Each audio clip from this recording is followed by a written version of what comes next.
Hai, Assalamualaikum. Selamat sejahtera semua. Selamat kembali ke channel Cikgu Arma Yusof. Okey, so untuk topik kali ini kita akan bincangkan pula tentang interaksi antara organisma.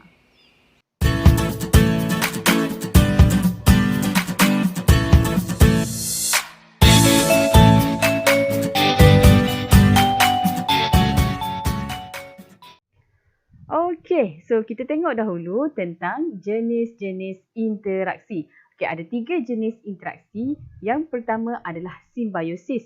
Simbiosis ni pula dia merangkumi mutualisme, komensalisme dan juga parasitisme. Okey, interaksi yang kedua adalah mangsa pemangsa dan interaksi yang ketiga adalah persaingan. So kita tengok satu per satu. Okey, so kita mulakan dengan mutualisme. Mutualisme tu apa? Interaksi yang memberi manfaat kepada kedua-dua jenis organisma. Okey, so tengok contoh Kenal tak ni apa ni? Ikan Nemo. Ini adalah ikan badut. Okey, yang kat belakang dia ni adalah buran. Okey, so kita tengok interaksi dia. Ikan badut dia akan dapat perlindungan dari pemangsa. Macam mana kamu tengok buran ni dia lembut kan? So macam mana dia nak melindungi ikan badut? Buran ni sebenarnya dia adalah sejenis haiwan yang beracun. Tapi ada beberapa jenis haiwan sahaja yang boleh tahan dengan racun dia dan salah satunya adalah ikan badut. Jadi bila pemangsa datang nak tangkap ikan badut bersembunyi dekat kawasan buran, pemangsa takkan berani untuk datang dekat. Jadi selamatlah ikan badut.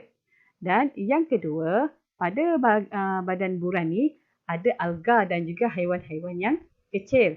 Jadi itu adalah bekalan makanan kepada ikan badut. Untuk buran pula, yang pertama dia akan dapat nutrien daripada sisa makanan ikan badut. Dan yang kedua, bila ikan badut makan alga dan haiwan-haiwan kecil pada badan dia tadi, maka badan dia akan jadi bersih. So dua-dua pihak dapat manfaat. Okey, so ini adalah liken. Biasanya kita jumpa dekat batang pokok. Okey, liken ni sebenarnya adalah alga dan kulat yang hidup bersama. Okey, alga dia boleh buat fotosintesis. Kulat tak boleh. Jadi, kulat dia akan dapatkan makanan dari alga. Alga buat fotosintesis, hasilkan makanan bagi pada kulat. Kulat pula dia akan bagi air dan juga mineral kepada alga. So, dua-dua pihak dapat untung. Okey, ini adalah burung tiung dan kerbau. Burung tiung dia duduk dekat badan kerbau, dia akan makan kutu pada badan kerbau. Jadi dia kenyang, dapat makanan. Okey, kerbau pula dia untung sebab badan dia dah bebas dari kutu. Okey, buran dan umang-umang. Okey, umang-umang dia dapat perlindungan, buran pula dia dapat pengangkutan. Lebah dan pokok bunga. Lebah dapat makanan, madu tu kan. Pokok bunga pula dapat ejen pendebungaan. Butir bunga tu dia melekat dekat badan lebah. Lebah pergi ke tempat lain, butir bunga jatuh kat tempat lain, tumbuh jadi pokok yang baru. Okey, so dua-dua untung. Sekarang kita tengok pula untuk komensalisme, iaitu interaksi antara dua organisma di mana satu organisma mendapat manfaat, untung. Okey, kita panggil dia sebagai komensal. Dan satu lagi tidak memudaratkan atau menguntungkan organisma yang satu lagi. Maksudnya yang satu lagi tu tak ada kesan apa-apa, tak untung, tak rugi. Itu kita panggil perumah. Okey, contohnya yang ini Ini adalah gambar apa? Ikan jerung dan ikan remora. So, ikan remora ni dia akan melekat dekat badan ikan jerung dan dia akan dapat makanan iaitu sisa makanan ikan jerung. Ikan jerung pula dapat apa? Tak ada dapat apa-apa. Dia sakit tak? Tak sakit. Tak rugi? Tak untung. Maka ikan remora adalah komensal, dapat untung. Dan ikan jerung adalah perumah, tiada kesan. Okey, pokok paku pakis langsuir. Dia akan menumpang dekat pokok lain untuk dapatkan cahaya matahari.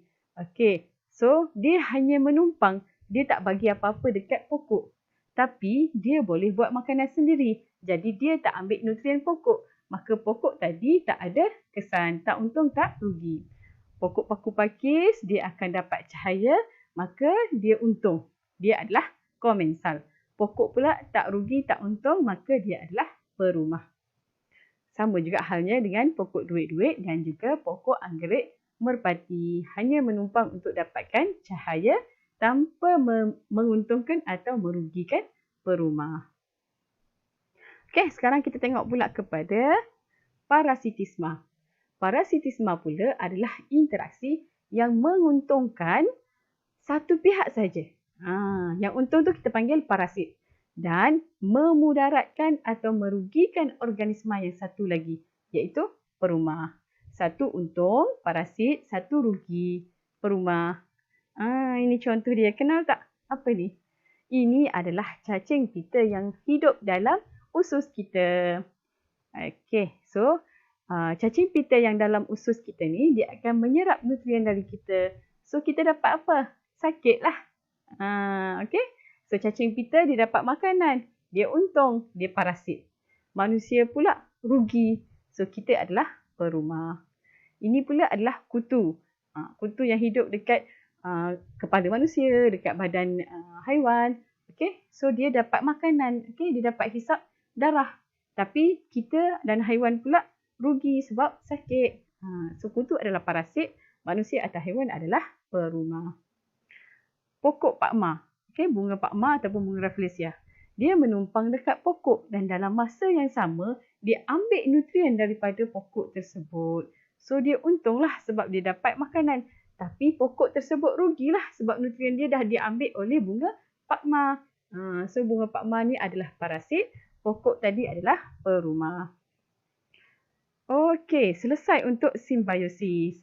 Okey, mutualisme, dua-dua untung. Komensalisme, satu untung, satu tak ada kesan. Parasitisme, satu untung, satu rugi. Okay, sekarang kita tengok pula mangsa pemangsa. Okay. Melibatkan satu organisma, iaitu pemangsa, yang makan organisma lain, iaitu mangsa. Pemangsa makan mangsa dia. Okay, tengok contoh. Okay. Apa ni? Harimau bintang kan? Harimau bintang makan rusa.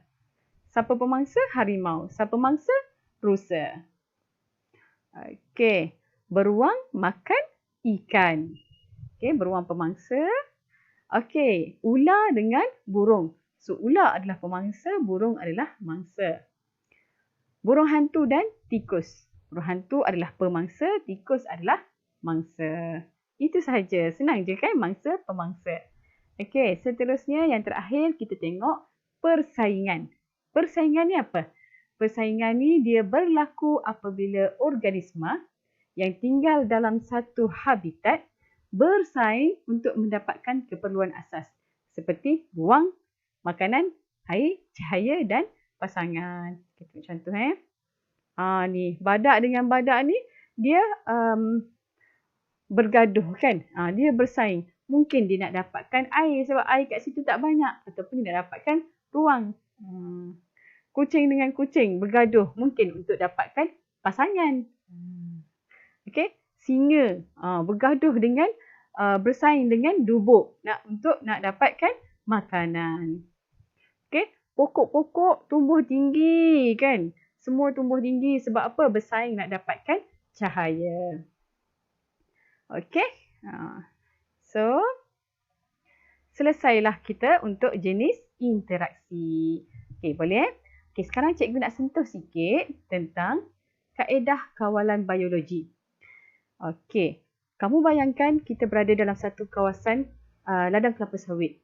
Okey, dan dalam ladang kelapa sawit tersebut ada tikus. Tikus dia akan makan buah kelapa sawit. Jadi, hasil yang kita dapat sikit. Kita boleh guna racun untuk racun tikus tersebut. Tapi racun tersebut juga boleh menyebabkan pokok mati. Rugi juga. Kan? Jadi kita gunakan satu kaedah yang dikenali sebagai kaedah kawalan biologi. Iaitu suatu kaedah yang menggunakan organisma. Iaitu pemangsa semula jadi, parasit atau patogen untuk mengurangkan bilangan haiwan perosak di sesuatu kawasan. So dia guna interaksi mangsa pemangsa. Okey. Tengok contoh Tahu tak ini apa? Ini adalah afid ataupun kutu daun. Sejenis parasit juga. Okay? So afid ni dia akan makan ataupun merosakkan tanaman kita. Jadi kita rugi. Maka kita pun pelihara kumbang kura-kura. Sebab kumbang kura-kura ni dia akan makan afid. Jadi selamatlah tanaman kita. Banyaklah hasilnya nanti. Okey, tikus. Tikus makan buah kelapa sawit. Okey, kita pun rugi sebab buah dah jadi sikit. Jadi kita pelihara pemangsa dia iaitu burung hantu. Okey, siput. Siput makan padi. Okey, hasil kita, padi kita pun jadi kurang. Jadi kita pelihara itik. Itik akan makan siput tersebut. Bila siput dah kurang, padi kita pun banyaklah. Okey. Ini pula adalah jentik-jentik. So, siapa pemangsa bagi jentik-jentik? Ikan gapi. Okey, ikan gapi akan makan jentik-jentik. Okey, so kelebihan kawalan biologi ialah yang pertama dia mesra alam. Okey, tak payah guna baja macam cikgu cakap tadi kan. Kalau baja dia ada bahan kimia. Okey, so yang kedua dia lebih murah dan yang ketiga tidak menjejaskan kesihatan manusia. Tapi dia ada juga kelemahan. Kelemahan dia yang pertama ambil masa yang lebih lama. Dan yang kedua keseimbangan ekosistem kat kawasan tu dia akan terganggu. Sebab apa? Kita ambil spesies baru letak dalam ekosistem tersebut. Okey, boleh faham So, kawalan biologi menggunakan konsep mangsa-pemangsa. Okey, boleh Okey, so kalau boleh setakat itu sahaja perkongsian cikgu untuk kali ini. Kita akan jumpa lagi untuk video yang seterusnya nanti, insya-Allah. Okey, sekian, terima kasih.